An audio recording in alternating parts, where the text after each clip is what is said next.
Well, everybody, it's time for Femi News. That was a huge Flavor Power section. Love that. Well, everybody, we got three stories for you all. I think now we can say we now know more about Emio because Nintendo has revealed um, Emio, the Smiling Man, Famicom Detective Club, which is launching on Nintendo Switch in August. This is crazy. Um, this story comes from Nintendo Life. And it reads, after a cryptic teaser that left us all asking who is Emio, Nintendo has given us the answer. Emio, the Smiling Man Famicom Detective Club, will be bringing the mystery to Switch on August 29th.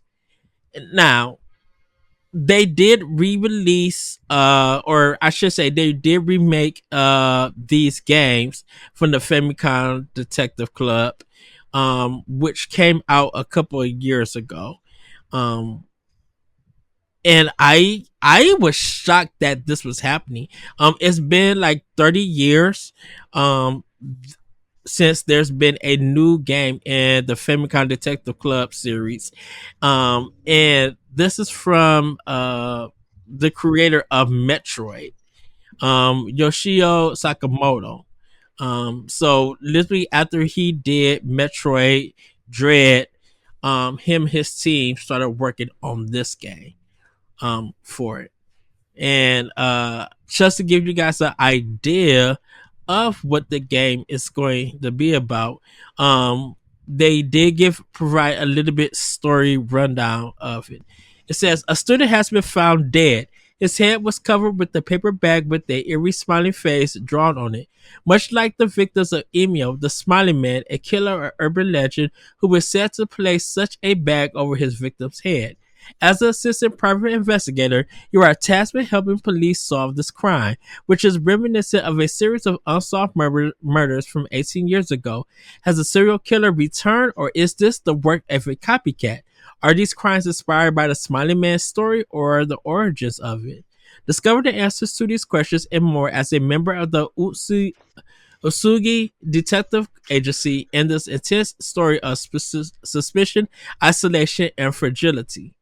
Explore an interactive drama full of interesting characters. Continue the adventure of the Utsugi Detective Agency with the return of familiar characters, including the returning protagonist from previous games and Ayumi Tachibana, who is now playable in certain sections of the game for the first time in the series.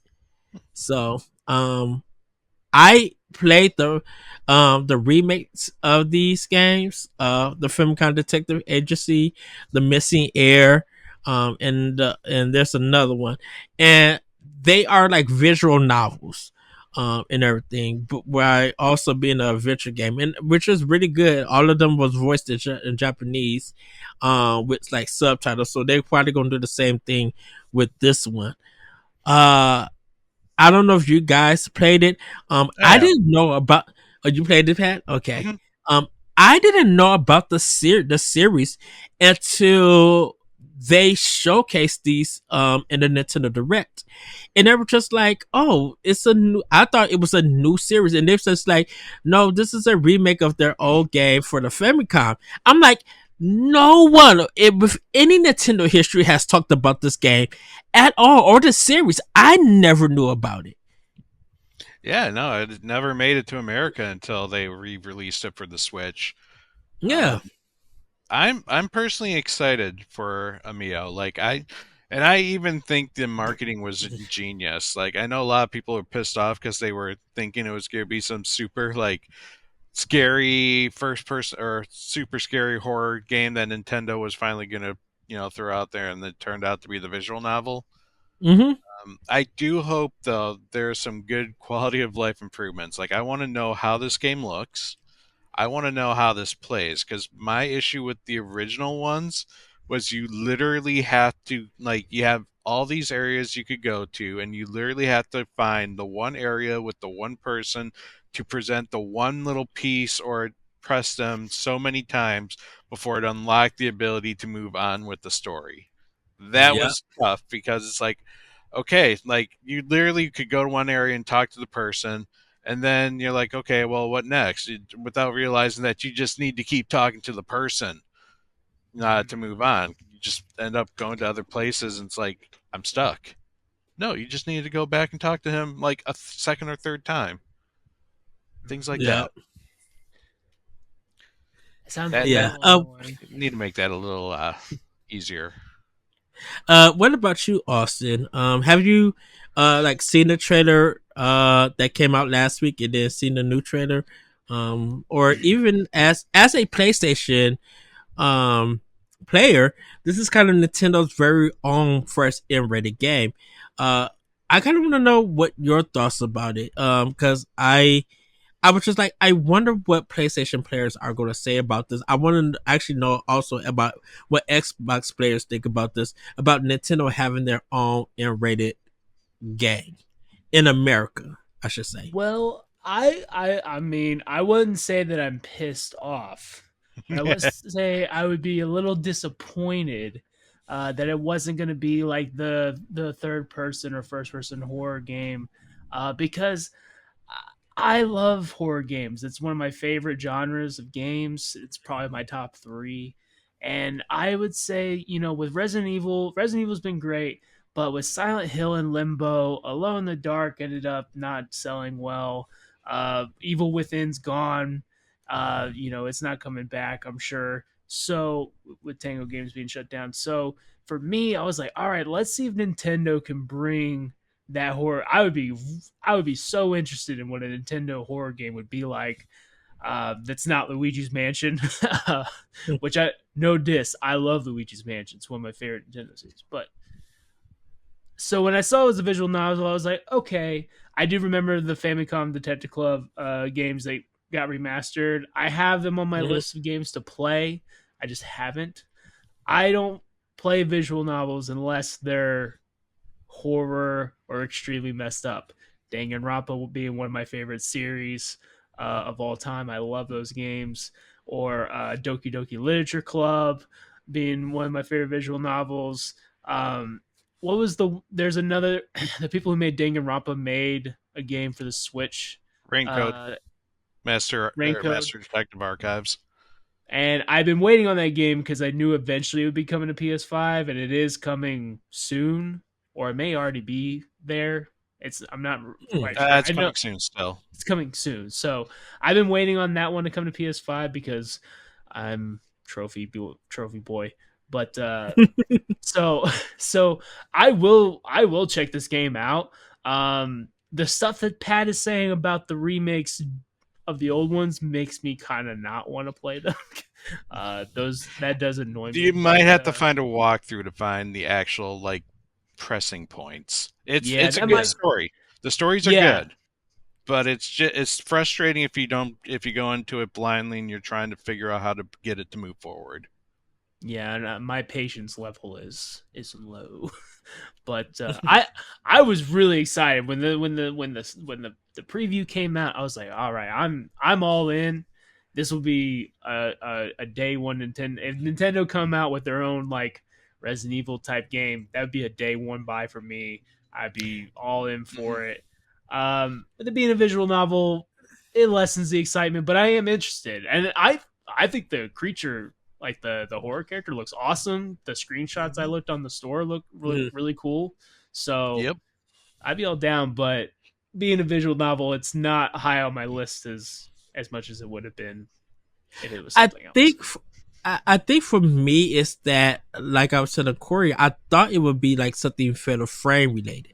That it was going to Yeah. be Fatal Frame, Mhm. because if we want something horror from Nintendo, they're gonna go outside of it, because I would expect like Eternal Darkness 2. You know, the Eternal Darkness series belongs to Nintendo, even though Silicon Knights developed it. So I would think that, M-rated Eternal Darkness 2 would like be the game or be something like that. But I actually, when I first seen it, I thought it was literally Fatal Frame. It had Fatal Frame vibes to it and Mhm. everything. Seeing this, uh, man in a bag and his like business outfit, it really spoke Japanese horror. So Mm-hmm. when I think of that with Nintendo, only thing I could go to is Fatal Frame and everything, but it wasn't that. You know what franchise would be good if Nintendo that it's a franchise that I feel like if Nintendo wanted to completely change its direction, it would make a very good horror game. Pikmin.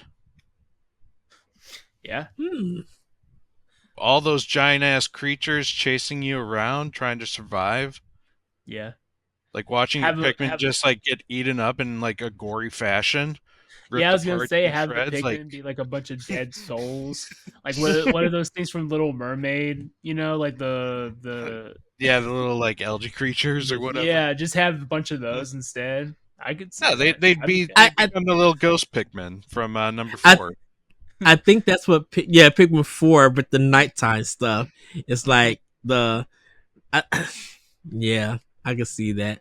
The Boo just make me laugh. Boo just makes me laugh, but Oh yeah. but doing some of the levels, it does get like a little bit frightening. But I think the most frightening thing is the Two Face for Super Mario Brothers 2 in Mm-hmm. US, The when you mask. get the key, the mask. Those are the horror elements. Those are the scary thing. Because the thing is about just like, why are you chasing me? I want to throw the key. I don't want you on me.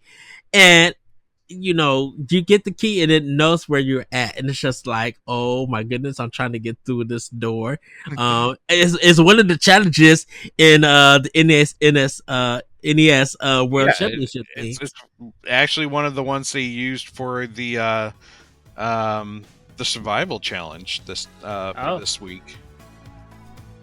But Yeah. yeah, no, I know what you're talking about. And then when you like later on in the game when you see the locked door and you're like, damn it, there's going to be a key, which means there's a mask. And then when it starts chasing you, just like toss the key just to get it to go away. If you want to see how you can become a Patreon producer, head on over to patreon.com/BossRushNetwork.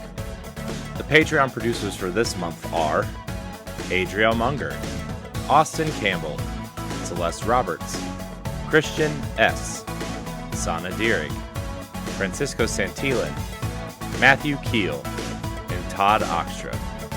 Thanks for your continued support of the Boss Rush Network.